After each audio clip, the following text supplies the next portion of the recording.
Hello everyone and welcome back to my channel. My name is Joelle Simone Anthony. I'm also known as the Grave Woman, and if this is your first time here, I'm trying to make sure I'm not exposed. If this is your first time here, I ask that you please hit the subscription bell, as the subscription button, as well as the notifications bell, so that you can be alerted anytime I upload new content. So today I am going to be answering some questions that I received from you guys.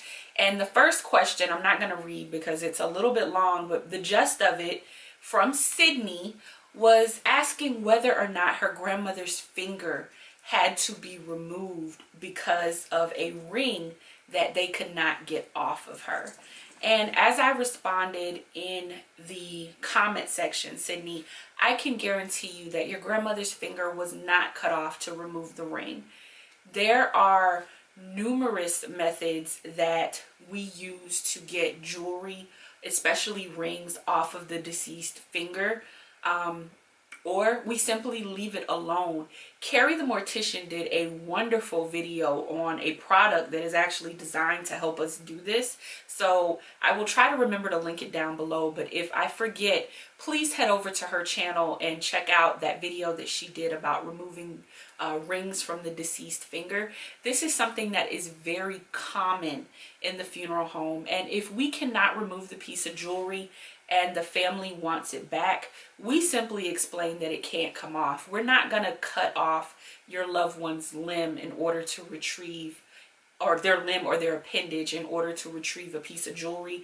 That would be completely unethical, and it would be a mutilation that is not validated for any reason. So thank you so much for that question. I hope that this answer brings you some comfort. And I'm sorry that you've kind of had to walk around with that in your mind. I know that has to be very traumatic for you. So please rest assured that your grandmother's finger was not cut off in order to retrieve her wedding band or her wedding or engagement ring. So thank you so much for that question, and I hope that this answer brings you some peace.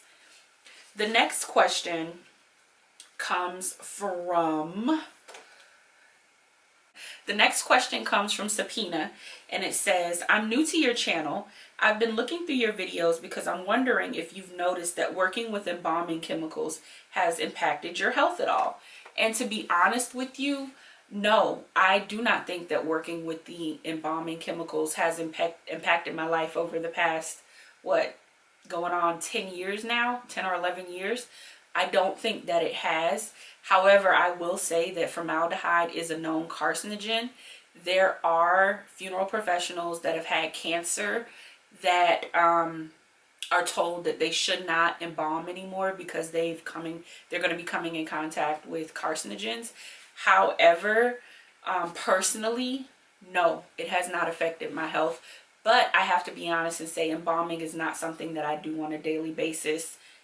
My exposure to the embalming chemicals and formaldehyde at this point in my career is not as high as it's been or as much as it's been in previous years. So thank you so much for that question. I appreciate it, and I hope I answered it. The next question comes from Yaya Buchamp, and you ask, for religious reasoning, if one deceased, okay, if for religious reasons, if someone is deceased and they don't want an autopsy or embalming fluid in their body, just a normal burial, is this possible?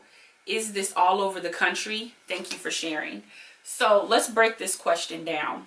In past videos, I know you guys have heard me say that if you don't want to be embalmed, you don't have to be embalmed. Embalming is not something that is required by law. Embalming may be required by the funeral home if you are requesting a public viewing. However, if you just want to be put in the ground without a casket, you want to be shrouded, you want to have a green burial, you want to be cremated, you do not have to be embalmed. If someone does not want to be embalmed, that is completely possible, and those are arrangements that you need to make ahead of time.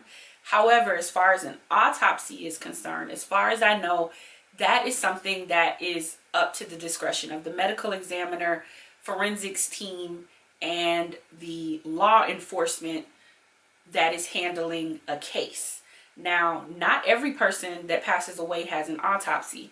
However, if there is a situation where either foul play is concerned or someone just passes away from unnatural or just a situation where maybe it's believed that this person should not have just passed away like this, an autopsy will be performed. And I believe this is regardless of religion or personal beliefs. Little Miss Funeral actually did a very good video about the medical examiner and what their job is in the last month or so. So I'm gonna try to remember to link a video or a link to her video down below as well. However, if I forget, head over to her channel, and it is one of her most recent videos.